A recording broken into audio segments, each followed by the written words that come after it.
Van Halen's Michael Anthony confirms would-be reunion sputtered out. Jamie's crying, and so is everybody else who imagined the world might be getting an original lineup reunion tour in 2019, as previously hinted.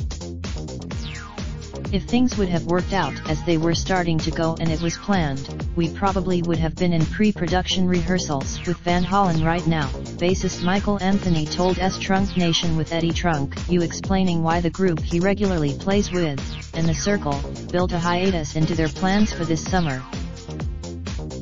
Rumors were rampant in the winter that the classic-era roster of the group might be playing together this summer for the first time since 1984. Singer rejoined, now the bassist has explained what happened with this latest would-be tour, or more to the point, what didn't. I can tell you, I spoke with Van Halen manager last October. That's when I first heard from him. And he asked if I would be interested in any kind of a reunion, Anthony told. And I told him, from what I've heard, and I haven't spoken to any of the guys, that they were gonna try to plan a thing for this summer, he added.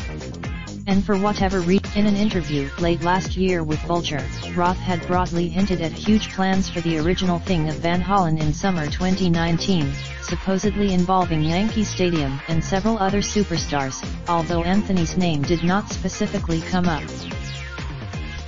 When we come back through town in the summertime and do the original thing, maybe somewhere sportin', maybe with somebody famous.